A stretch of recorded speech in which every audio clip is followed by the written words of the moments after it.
What's going on, guys? It's Nick here, back with another video.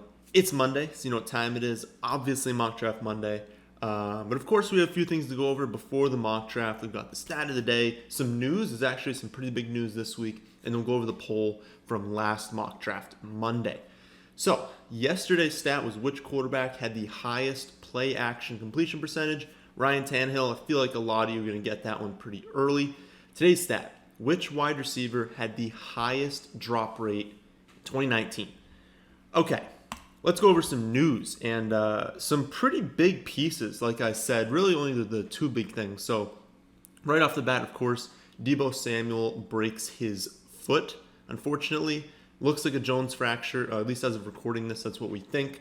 No one really knows for sure what's going to happen because this just happened. He's just having surgery.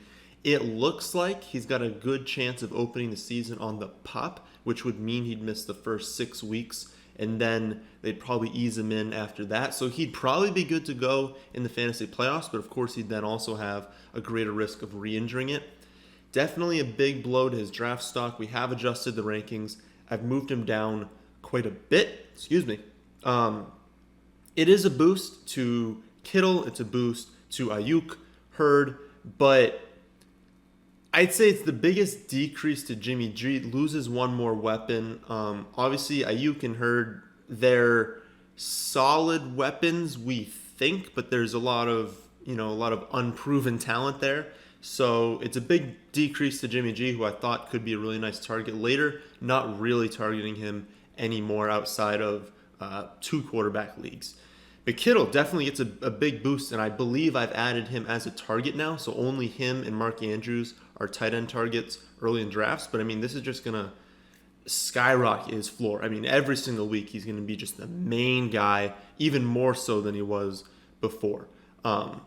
Also, we get Brandon Brooks tears his Achilles. And you guys don't know, he's like one of the best offensive linemen in the league for the Eagles. He's going to miss the entire season, obviously, because he tore his Achilles. It's a very, very big blow to Miles Sanders. And I do think that the public was just looking for a reason to hop off Sanders, right? Like he just didn't ever feel like a player that everyone was just convinced should be this lock in like the early second round. So I think everyone's going to look to this and be like, yep, that's enough for me, and then it's going to jump off. I have moved him back one spot behind Kenyon Drake. If Dalvin Cook signs, I'll move him back another spot because Dalvin Cook will go back to where he was before. But I'm not going to move him down that much because he's still going to be very heavily involved in the offense, still going to have a ton of receptions, still going to get goal line work. So maybe his yards per carry takes a slight hit, but that doesn't actually affect his overall value all that much. So I think it decreases. Of course, I moved him down one spot, but I think the public's going to overreact to this one, so I still like him. Sony Michel had foot surgery in May. We kind of just found out about. We already knew he was a super risky pick. This doesn't really increase the risk that much. It's just something to note. Every single offseason seems like he has some sort of surgery. He is a risky player. Kareem Hunt has been going to wide receiver meetings. We kind of knew this was happening. They were talking about potentially using him as the number 3 in the slot. But this is just news we like to see because we know that he's going to be on the field a ton. Whether it's as 2 running back sets, whether it's playing in the slot, they just want to get him on the field, and that just makes sense. So he remains one of the best picks in drafts. Hawkinson still is not 100% from his ankle injury. They have said this, but then they just don't seem concerned at all about his recovery, so neither should we. Like, if they come out and say, hey, we're kind of worried about his week 1 status, then we'll be concerned. But until that happens, I'm fine with continuing to target him in all formats. The Atlantic reported that Justin Jackson will not have a long leash. Yeah, we know, because Joshua Kelly is going to take the backup job. We've been predicting this for a while. It's going to happen, guys. He's the one you want if you're trying to handcuff Eckler. And finally, it did come out that Alvin Kamara played through knee, ankle, and back injuries last season. We knew that he was banged up. I really think he's going to have an absolutely monster season this year. Could be a guy that pushes into like 90 to 100 receptions And we already know he's got 15, 16, 17 touchdown upside. So I love Alvin Kamara. Believe he is my 4th overall player. Last thing before we do the mock draft is the poll. So last time our decision point was Matt Ryan and DeAndre Swift or Kyler Murray and Darren Evans. In a vacuum, if you only looked at that, the answer is pretty clearly Matt Ryan and Swift. However, I disagree with 56% of people saying they prefer Ryan and Swift because of the team. The wide receivers don't really matter all that much, and tight ends didn't matter either. So it's really just looking at the quarterback and the running back for this pick. I already had McCaffrey, Bell, and Hunt, and I was going to get Akers in the next round. So when am I using Swift? This was a league with 3 wide receiver spots. It was full PPR, and you could realistically only have to start 2 running backs each week. Well, I'm not starting Swift over Hunt or Bell or McCaffrey, so he's really my running back 4 to start the year. And KJ's still there, so while I think Swift is a good pick, it's going to be, half a season before you can really start to trust him unless there's an injury. So he'd be riding my bench for half of the year. So why not take that upgrade from Matt Ryan to Kyler Murray? You might not think it's a big jump, but it is. I mean, Kyler is one of probably 5 quarterbacks that realistically has a shot to finish as the quarterback 1. And Kyler Murray has a real chance to be the top quarterback this season. So I disagree. I think when you look at the context of the team, you don't need Swift. He doesn't add that much value to the running back core. But Kyler Murray is an upgrade over Matt Ryan, is a big upgrade in my opinion. So that was just my take on that. But let's do the mock draft. So it's 10 teams this week. We only do this like 15% of the time, but a lot of you have been requesting 10 teams. And next week is going to be a 12-team Superflex. That's probably like the most heavily requested right now. So we are going to do that. I'm doing it from the 8 spot because I think the past like 3 mock drafts we've done early. So I just picked a later pick. Half PPR like normal. I added in defense because I forgot to add it in last time. But a typical setup, 2 running back, 2 wide receiver this time, not 3. And then the 1 flex spot, 6 bench, 1 tight end. You guys know the drill. Jeez. I don't know if you guys heard that. Okay. What happened? All right. It wasn't loading for a second. So we are going to make this look better. Here's the draft board. CMC, Barkley, Michael Thomas, Zeke, Kamara, Henry, Godwin goes there. Okay. So I don't know what's making noise. I think it's my refrigerator's making a bunch of noise. Okay. Pull up the cheat sheet here. So our options with this pick. The only running backs I consider are Dalvin Cook and Joe Mixon. We are not looking at quarterback. It's not a super flex league. We're not looking at tight end. It's much too early. So the only wide receiver we look at is Adams. I don't think there's even a case to take anyone else. I think Godwin was a garbage pick there. I would usually go Dalvin Cook if he wasn't a holdout risk. There are actually a lot of holdout risks this season. I mean, Dalvin Cook could hold out. Joe Mixon could hold out. Alvin Kamara could hold out. There's another one. I think Aaron Jones could hold out. I think it's extremely unlikely that Aaron Jones holds out. I think that the Bengals are going to pay Joe Mixon, so I don't think he'll end up holding out. Who's the other one I said? Oh, Alvin Kamara. That could end up happening. I haven't heard anything from Kamara that indicates he's going to. Dalvin Cook's really the only one besides Mixon that's come out and said, like, I could hold out. But I think Dalvin Cook is the most likely to, because he's probably going to ask for the most, although he's not asking for too much. But he's probably going to ask for the most money, and they have backups. Now, they're clearly a better team with Cook, but they have backup running backs that could produce if he were out for a little bit. Everyone's going to report to camp because that's how you accrue the season, and that's how you don't get fined like $1 billion. And it's not like Dalvin Cook's making all that much. So he's going to go to camp. You're going to see that. The question is, does he play in games? So it's definitely risky. I think if I had to make a guess, I'd say The most likely outcome is that he does not, but it's only like 55, 60%. Because of that, I don't really want to take that with my first round pick.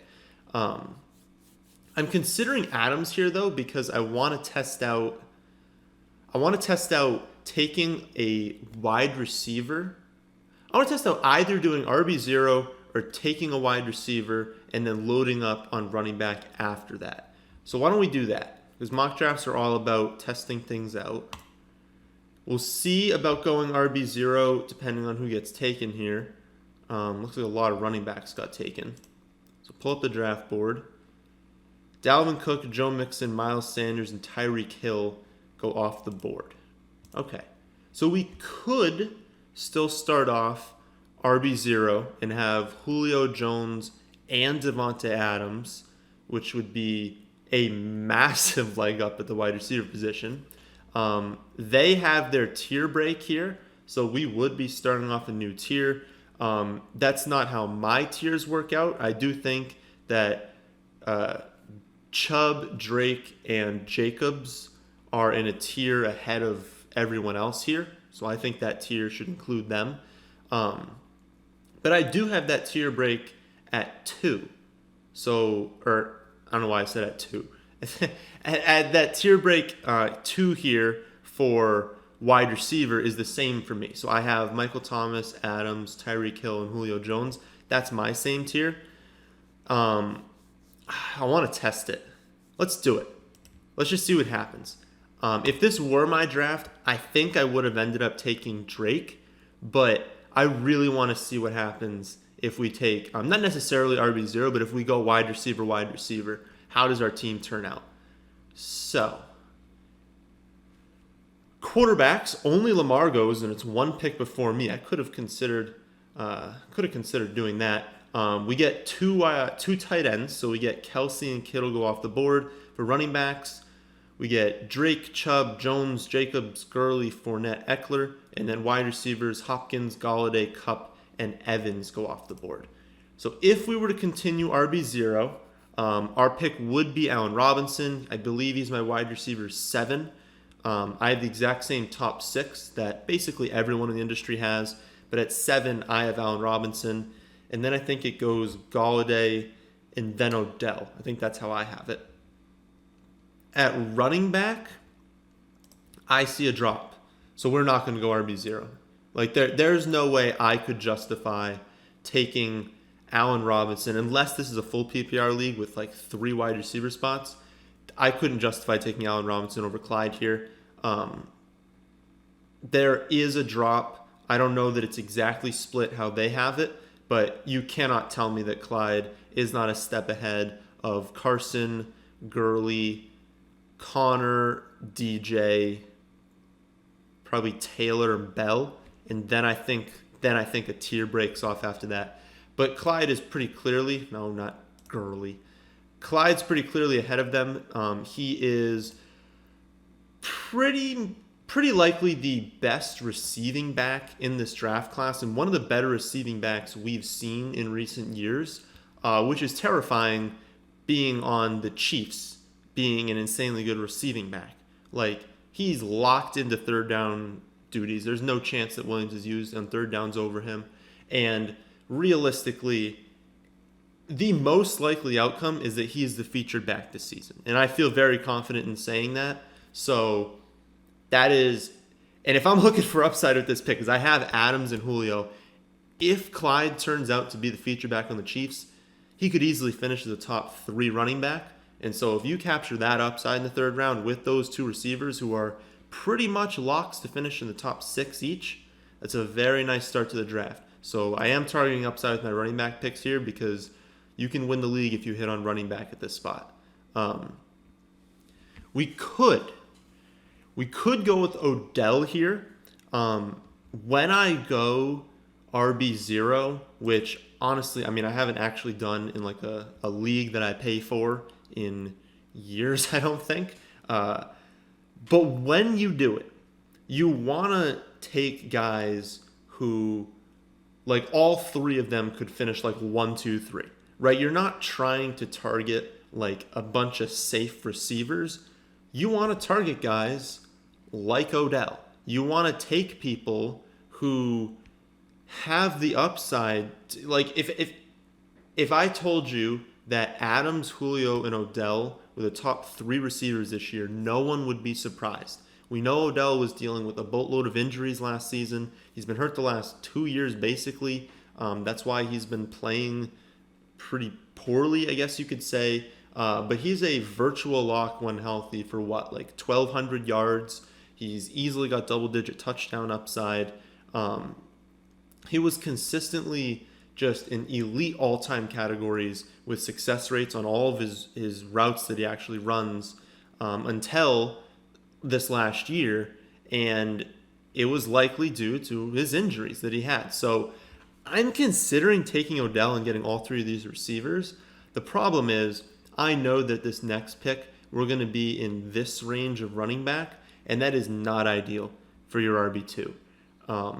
Because of that, the choice for me kind of comes down to Carson or David Johnson. Because I said I want to capture upside with this pick, I'm leaning towards taking David Johnson. I don't love it in the early 4th round, but we know that as long as he's healthy, he's the featured back, going to have a decent amount of receptions. It's not going to be that many, but he's pretty much locked into like a mid RB2. But we know he's got the upside. I don't know that I want to pull the trigger this early in a draft. I just don't think he's going to be there when we come back. Who are the tight ends? We should scroll past it. We should at least consider tight end if one's there. No, Mark Andrews is next guy, but we're not taking him in the 4th round. If he's there in the 5th round, then maybe we'll go after that. Let's do Odell, and let's just see, because I said this is a mock draft.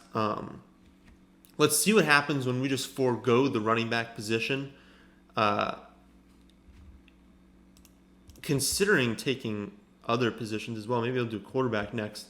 But let's see what happens. Let's see if we can find some running backs mid and late that can get us by. But like starting off with Adams, Julio, and Odell is very nice. So who are the running backs with this pick now? We can grab James Conner. We can grab Jonathan Taylor, David Montgomery. They're actually like some of my favorite running backs in this range anyways. I think we can get Hunt. This might actually work out because I think we can get Hunt with our next pick. Oh my goodness. Robert Woods is still there though, and that would have been nice to nab with this pick. But okay, my take on this range. Like I said, we're going for upside, and if we are going for upside, Taylor and James Conner are the 2 you're looking at. I think your pick is James Conner here, though. I like Anthony McFarland a lot.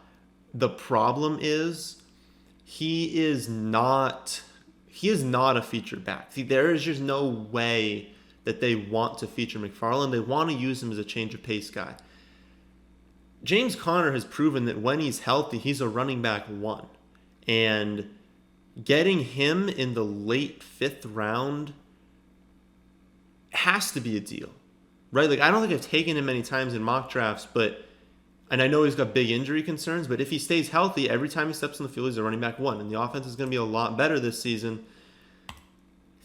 I think we might be undervaluing that tier of Conner, David Johnson, and Bell, just because no one wants to take them because they're old and they're injury prone. Well, not Conner, but like I was talking about, Bell and David Johnson are old, and all these guys have their injury concerns. Bell was part of a bad offense, still part of a bad offense, but they have so much upside if they stay healthy because we know they're going to be extremely involved in the offense. So I think we might be sleeping on that tier. I was really hoping that for some reason Woods would fall, but that was pretty unlikely to happen. Oh no, and I was hoping Dak would fall too. So only 4 picks go by, but it's like 4 players I love: Jonathan Taylor, Robert Woods, Metcalf, and Prescott. And I didn't say beforehand, but Ertz and Andrews also went. So looking back at the cheat sheet here, actually we'll pull up our team on the left. Our team. This pops up like every 10 minutes.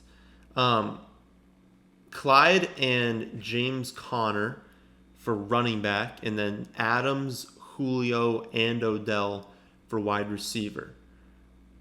Cool. Okay. So obviously our weakest position is running back.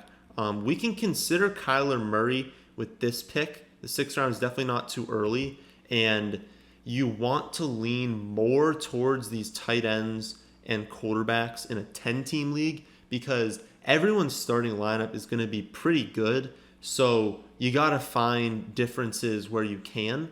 So under like a 12-team league, maybe if you target running back and wide receiver heavily, you can have a pretty big leg up on some teams at that position. But everyone's going to have solid running backs and wide receivers in a 10-team league. So how do you gain an edge? It can be by having a Kittle or a Mark Andrews or a Dak Prescott to put yourself ahead of someone who has Matt Ryan, who's still a good quarterback, but you got to gain your edge somehow, right? I mean, let's just look at the teams. Like, I don't know how they look exactly, but like even a team that took Kelsey, they have McCaffrey, Gurley, A.J. Brown, and Sutton. And while my wide receivers are vastly superior, he's going to have an edge up on me having Kelsey compared to who I have at tight end. And his running backs are better. Obviously, he has McCaffrey. So it's just trying to gain an edge. Like even guys that didn't go 3, like we have one team that has Evans and Thomas. Another team has Godwin and Hopkins. You've got a team with Mixon and Miles Sanders. We got Dalvin Cook and Tyreek Hill. Like everyone has a really good combination, so you got to find an edge. So, given that, our options: Kyler Murray. We could go with David Montgomery. We can pray that Kareem Hunt is there at the end of the 7th round. Really, really hope that happens because we will be taking him if that is the case. Wide receivers, we do see an end of a tier. So we've got this Parker, Lockett, Chark, McLaurin. I guess you could throw T.Y. into that tier as well. And maybe Diggs, really close. The hope would be that one of those guys would be available at our next pick if we were to take a running back here. But since we want Hunt at the next pick, maybe we should take one of these wide receivers, and then we're basically should probably do that. We're basically just good at wide receiver, right? I want to pull up the team. If we grab, it would probably be Lockett, right? And we have Adams, Julio, Odell, and Lockett. We're good at wide receiver. We can skip over that position entirely until the end, and we could just take running backs with like the next 4 picks. And quarterback, I guess we could do that as well. Problem is, are there running backs I want with my next 4 picks? I mean, we said we want Hunt.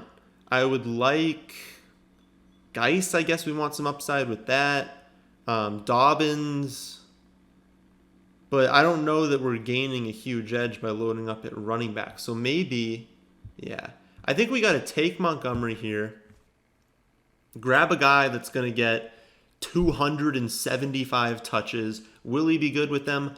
I don't know. But he's going to get 275 touches. So it doesn't matter all that much how good he is with them. As long as he's even a little bit better than last season. As long as they score a few more points, it's going to be a very nice value. And just locking in those touches gives me a floor. Because my wide receiver is going to keep me afloat. Give me that floor at the RB2. Since I already took the upside of Clyde and Connor, but I want to take more upside with this pick at running back. Quarterback, it flies off the board there. So we see a run. After my pick, we see Kyler, Watson, Wilson, Allen, Breeze, and Ryan go, which means there's absolutely no chance we take a quarterback with this pick. We are not ending a run. So no quarterback. At tight end, where are the tight ends? All the way down here. No, I'm just going to wait at tight end now. I'm not taking any of those guys. So it's only between running back and wide receiver. Ooh, Chark. Chark ends a tier. That's nice. Okay, so we're taking Chark. We're not risking not getting DJ Chark with this pick. You guys know that I talked about him yesterday, right? Or I guess it's not yesterday for me. But for you guys, it's yesterday. I talked about him. He's one of my favorite targets in Dynasty Leagues, and in season long as well, just because he was a 1. He was a wide receiver 1 last season before he injured his ankle. why is he going so late? He should not be going in the late 7th round. I guess it's more like the late or early 6th round. I don't know how that works out in a 12-team league. There is no way in the world he should be going as late as he is. Debo, of course, I don't think his ADP is fully adjusted because not everyone has changed their rankings yet. And obviously, ADPs are still being pulled from mock drafting sites. But here's our team. And by the way, we're taking Hunt with this next pick. Let's just take it, and then we can go over our team. There wasn't even a decision. I almost forgot to draft him. But honestly, even if I remembered, I think I would have still taken Chark because there's no way he should be going that late.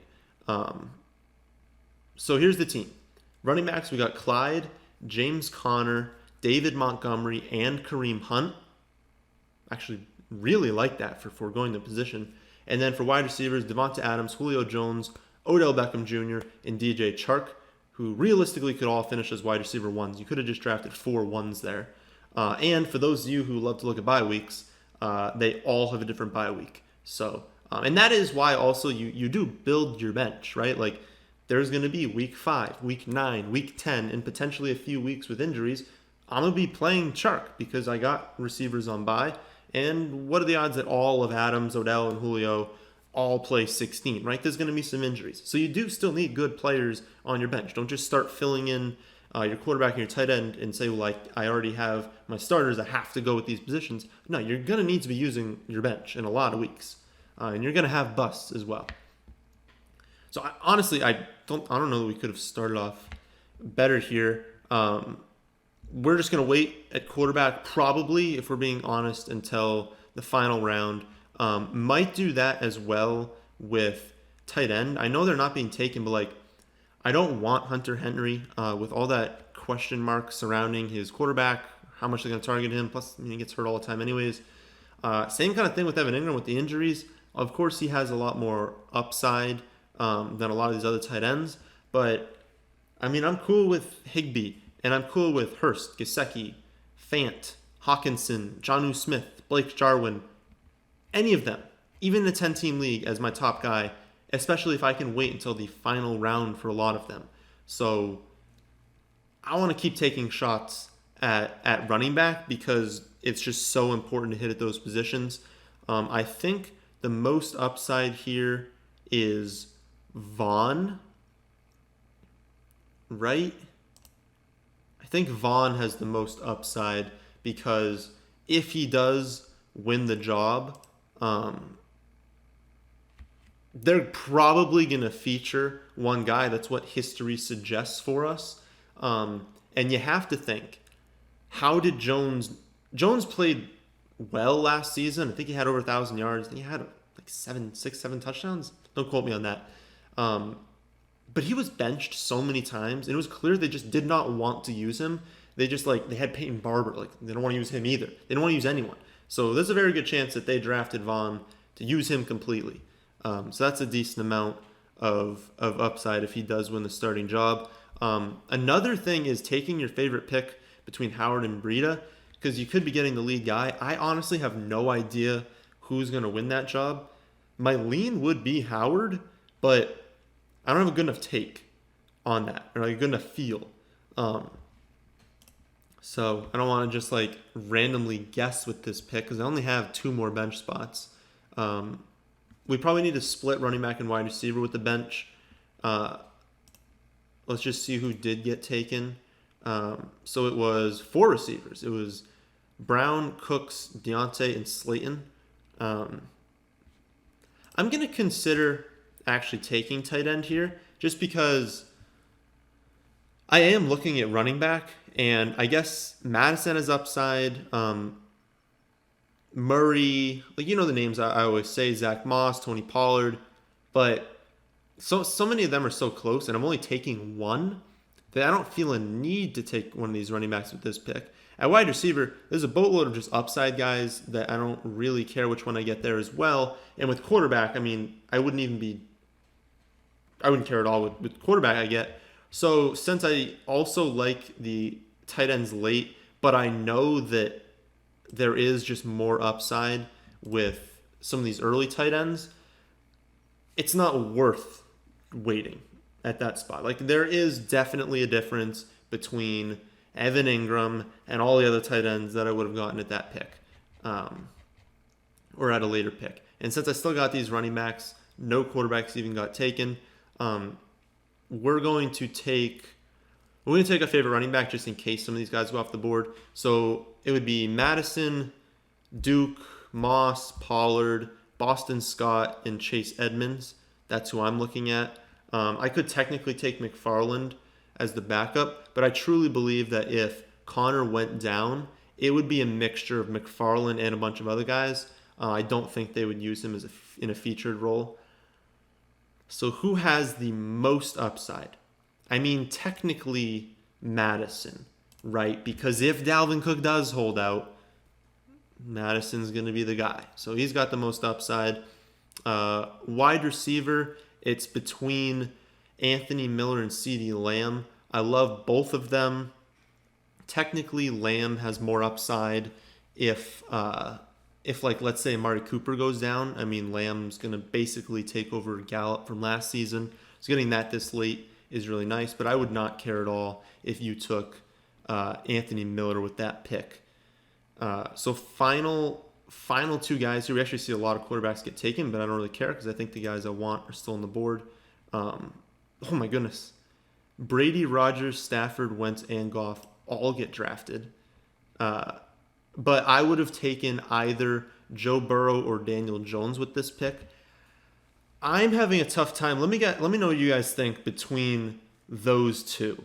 My lean, and I think in the rankings I do have Joe Burrow ranked first there. I'm a little hesitant just because, we haven't seen him play, but there is so much going for him in the surrounding talent, plus his talent, plus how much they're just going to throw the ball, that I don't know. I feel like my lean is to take Burrow. Obviously, Daniel Jones has that same rushing upside. He has been in the league for a season. But Joe Burrow's a better quarterback than Daniel Jones is. So, I don't know. They're going to knock me for sure taking Burrow. So, my draft grade will be lower because of that, because it's definitely going to ding me for not taking Daniel Jones there. But like we said, we don't really care too much about our draft grade here. We'll take the Ravens. Defense doesn't matter too much. Just take one that you think's going to be solid. So, yeah, we don't care about draft grade. They do not like that I took Burrow. Our team. Burrow, Clyde Edwards-Helaire, James Conner, Devonta Adams, Julio Jones, Evan Ingram, and Odell with the Ravens defense. And then the bench, really like the bench actually for the upside, Dave Montgomery, DJ Chark, Kareem Hunt, Keyshawn Vaughn, Alexander Madison, and CeeDee Lamb. I think that's a really solid team. Decision point wise, I think it would be down to the Odell pick. Kind of thinking back to what we did, I think that was a really good decision going with Adams and Julio. Just gaining some sort of edge in a 12-team league. But I think when we look back at this Odell pick, where you were 8, right? We could have gotten Robert Woods with this next one. So what do you guys think between what I took, Odell and James Conner, or what I would have done potentially? I would have taken Chris Carson with that pick. I think I would have taken Chris Carson if it was my actual league, and then Robert Woods. So would you rather have Chris Carson and Robert Woods or Odell and James Conner? I think that is the main decision point that I would have done, and obviously in the context of our team for what we would have done here. So I'll post that on Twitter. I don't know. I'm going to have to think about a little bit more what my take is. My initial take is that I did it correctly, that gaining that upside of having these 3 receivers was the right move, but I'm going to have to think, and I'll give you my thoughts in the next mock draft. So that's the end of this one. Hope you guys all did enjoy. If you did, how about hitting that like button? How about subscribing to the channel if you're new? Thanks for watching.